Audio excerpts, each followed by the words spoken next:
हाँ भाई बाड़को, कल तो हमारी टीम इंडिया ने जलवा बिखेर के रख दिया भाई साहब। पुणे के ग्राउंड में क्या मैच हुआ था भाई साहब। 206 रन बनाए थे श्रीलंका की टीम ने।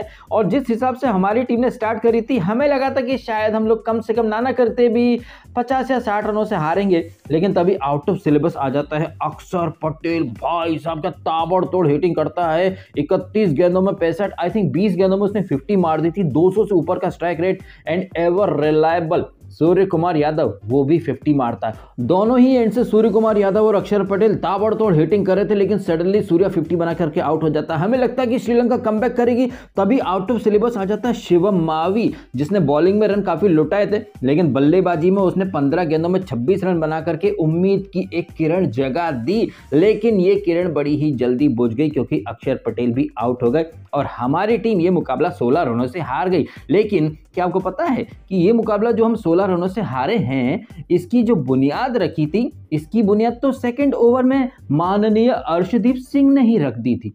अर्शदीप सिंह ने कल रिकॉर्ड तोड़ प्रदर्शन किया है भाई साहब। उसने हैट्रिक बनाई है, छक्कों की नहीं, विकेट की नहीं, नो बॉल की हैट्रिक बनाई है भाई साहब, नो बॉल की हैट्रिक। जब हमारी टीम इंडिया के कैप्टन कुंफू पांड्या टॉस जीत करके फील्डिंग का फैसला करते हैं, पहला ओवर हार्दिक पांड्या तो कुंफू पांड्या डालता है। पहला ओवर काफी अच्छा डाला था उसने, एक ओवर में सिर्फ 2 रन दिए थे। और फिर आते हैं legendary bowler of the decade mister Arshdeep Singh. एक के बाद एक के बाद एक के बाद एक नो बॉल डालते रहते हैं। यही नहीं, नो बॉल तो ठीक है, लेकिन नो बॉल के ऊपर 6, फ्री हिट के ऊपर चौका। मतलब एक तो आप एक्स्ट्रा बॉल दे रहे हो, बॉल के ऊपर आप एक्स्ट्रा चौके भी दे रहे हो। जहां पहले ओवर में सिर्फ 2 रन थे श्रीलंका के, तो वहीं अर्शदीप आकर के दिल खोल के लुटाता है और 19 रन देके चला जाता है। और हम हारे कितने रनों से हैं? हम हारे हैं 16 रनों से। सिर्फ अर्शदीप ही नहीं, यहाँ पर उमरान मलिक ने भी जबरदस्त नो बॉल पे नो बॉल डाली है। और यही नहीं, नो बॉल पर उसने भी छक्के खाए हैं। अगर हम टीम का स्कोर कार्ड देखें हमारे बॉलर्स का, तो हमारे बॉलर्स ने 7 नो बॉल डाली है, यानी कि 7 extra run plus 7 extra ball. और इन 7 नो बॉल्स में से 2 नो बॉल ऐसी थी जिनमें 2 छक्के पड़ गए और 1 नो बॉल ऐसी थी जिस पे चौका पड़ गया। तो आप समझ सकते हैं भाई साहब हम मैच कहां पर हारे हैं। एनीवे 207 रन का टारगेट अचीव करने के लिए जब हमारी टीम इंडिया मैदान में उतरती है, तो ईशान किशन कुछ नहीं कर पाता है, शुभमन गिल कुछ नहीं कर पाता है, राहुल त्रिपाठी जिसने कि इस मैच में डेब्यू किया अपने होम ग्राउंड पर, अपने होम क्राउड के सामने,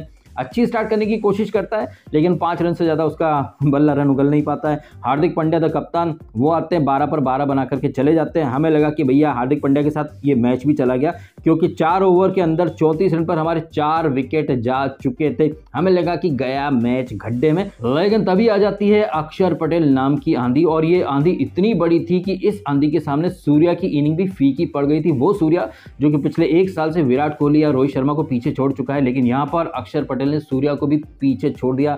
अक्षर पटेल के सामने सूर्या भी फीका पड़ गया। क्या ताबड़तोड़ हिटिंग कर रहा था अक्षर पटेल, बखूबी साथ मिला उससे सूर्य कुमार यादव का।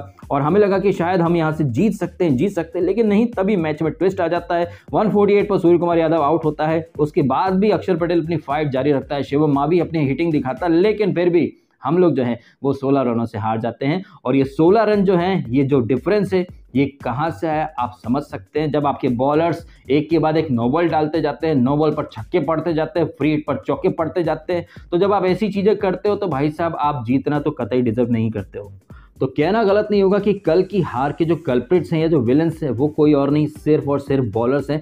श्रीलंका की टीम को 200 से ऊपर आप बनवा देते हो, लास्ट ओवर्स में इतने ज़्यादा आप एक्स्ट्रा रन देते हो, चौके छक्के खाते हो। श्रीलंका का कैप्टन शानका 22 गेंदों में 56 मारता है, टीम को 200 के ऊपर लेकर के चला जाता है। आप नो बॉल पर नो बॉल डालते रहते हो, 1 नो बॉल चली जाए, 2 नो बॉल चली जाए तो समझ में आता है। लेकिन जिस तरह से अर्शदीप ने नो बॉल की हैट्रिक लगा दी, क्या भाई साहब वो प्लान करके आया था क्या कि वो इंडिया के लिए नहीं, वो श्रीलंका के लिए खेलना चाहता है? या फिर बीसीसीआई ने या फिर किसी और ने बोल दिया होगा कि भैया ये जो है मुकाबला ये श्रीलंका जीत जाएगी तो अच्छा है, फिर आखिरी वाला जो मैच होगा ना वो इंटरेस्टिंग हो जाएगा, टीआरपी वगैरह मिल जाएगी, because it's all business also. तो जब इस तरह की चीजें होती है ना, एक खिलाड़ी बार बार नो बॉल डाले, तो भाई साहब सवाल खड़े होते हैं, क्या फिक्सिंग थी, क्या सब सेटिंग थी, इस तरह के सवाल जवाब। अब आपका क्या मानना है इन तमाम बातों के बारे में कमेंट करके अवश्य बताइएगा। जिस तरह से ईशान किशन आउट हुआ और शुभमन गिल सेकंड मौका मिला, सेकंड मौके में भी वो फ्लॉप हो गया। हालांकि शुभमन गिल वनडे में और टेस्ट में बहुत अच्छा है, लेकिन T20 इंटरनेशनल में हालांकि अभी जज करना बहुत जल्दबाजी होगी, लेकिन 2 मैचेस में उसका रिदम या उसका जो क्लास है वो मिसिंग पाया गया है। लेकिन अब तक जो 2 मुकाबले हुए हैं, इन दोनों मुकाबलों में अक्षर पटेल ने धागा खोल दिया है। अपना क्लास, अपना फॉर्म, अपना जज्बा ज़बरदस्त तरीके से उसने यहाँ पर दुनिया के सामने रखा है। क्या कहना आपका इन तमाम बातों के बारे में, कमेंट अवश्य करें। आपने समय निकाला, वीडियो देखा, आपका बहुत बहुत धन्यवाद। Thank you so much.